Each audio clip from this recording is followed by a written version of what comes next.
श्री स्वामी समर्थ. सर्व स्वामी भक्तांना दत्त जयंतीच्या हार्दिक शुभेच्छा. तर मंडळी, 25 नोव्हेंबर पासून दत्त जयंती सप्ताह सुरू होत आहे.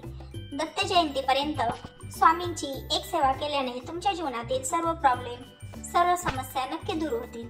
तर ती कोणती सेवा करावी, त्याचप्रमाणे कशी करावी, ही संपूर्ण माहिती आपण या व्हिडिओच्या माध्यमातून आज जाणून घेणार आहोत. तर मंडळी, या दत्त जयंती सप्ताहामध्ये ज्यांना गुरुचरित्र पारायण करायचं आहे त्यांनी काही नियम पाळायचे आहेत.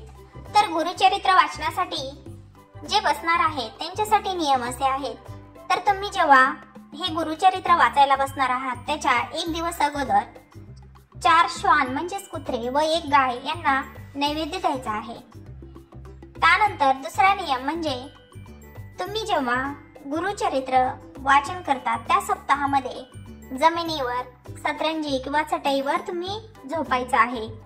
त्यानंतर तिसरा नियम म्हणजे एक धान्य अन्न जेवण करावे. म्हणजे जर तुम्ही चपाती, भाकरी किंवा भात या तिन्हीपैकी एकच अन्न तुम्ही 7 दिवस घ्यायचं आहे. त्यानंतरचा नियम म्हणजे 7 दिवस कोणाच्याही घरचे शिजवलेले अन्न खायचे नाही. सेवेकऱ्यांचे अन्न परान्न होत नाही. जर म्हणजेच स्वामी सेवेकरी असतील आणि तुम्ही चुकून एखाद्या वेळेस त्यांच्या घरचे अन्न खाल्ले तर ते चालते, पण इतर कोणाच्याही घरचे अन्न तुम्ही खायचे नाही. शक्यतो गाव, वेस सोडून जाऊ नये. अटीतटीच्या वेळी किमान जिल्ह्याच्या बाहेर तरी जाऊ नये. त्यानंतर 7 दिवस तुम्ही ब्रह्मचर्य पालन करायचे आहे. त्याचप्रमाणे 7 दिवस शुभ बोला, कोणाविषयी द्वेष ठेवू नका. तसेच आयुष्यात पुढे पण असंच राहण्याचा प्रयत्न करा. या गुरुचरित्र पारायणासाठी जर एखादी गर्भवती स्त्री तिला पारायण करायचं असेल तर ती पारायण करू शकते. पण शास्त्रवचन म्हणते की 7व्या महिन्याच्या पुढे गरोदर स्त्री जास्त काय बैठक शक्य होत नाही. त्यामुळे इतर सेवेत भाग घ्यावा.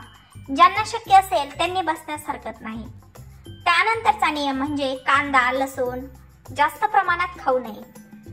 विज्ञान सांगते की शरीराची उष्णता वाढल्यास आपणास त्रास होऊ शकतो. त्यानंतरचा नियम शक्यतो ऍसिडिटी वाढवणारे म्हणजे पित्त वाढवणारे पदार्थ, कडधान्य, डाळ इत्यादी द्विदल धान्य वर्ज्य करावे. त्या बदल्यात दूध, पोळी, हिरवी भाजी घ्यावी.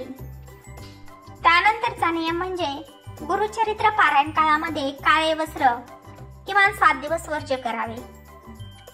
तसेच श्री गुरुचरित्र हा 5वा वेद आहे.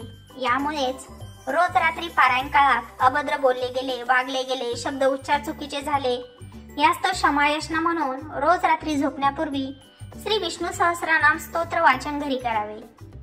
या गुरुचरित्र सप्ताहामध्ये अजून पुण्य कमवायचे असेल तर दुःखी, आर्त, पीडित, मुमुक्षित आहेत त्यांना दुःखमुक्तीचा हा स्वामी मार्ग समजावून सांगणे.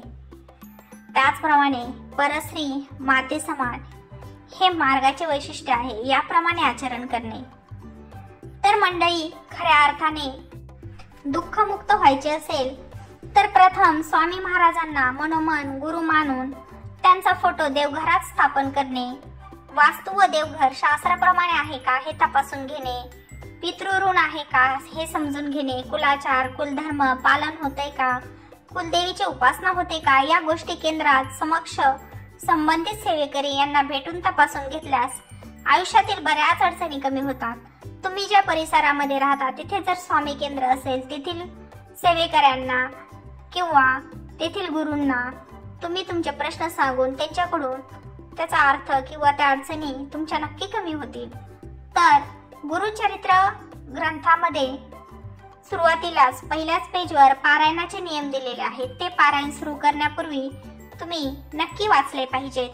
तर असा हा गुरुचरित्र ग्रंथ जो आपल्या प्रापंचिक सांसारिक अडचणी सोडवण्यासाठी नक्कीच फायदेशीर ठरतो. तर हा या दत्त जयंती सप्ताहामध्ये जरूर वाचावा.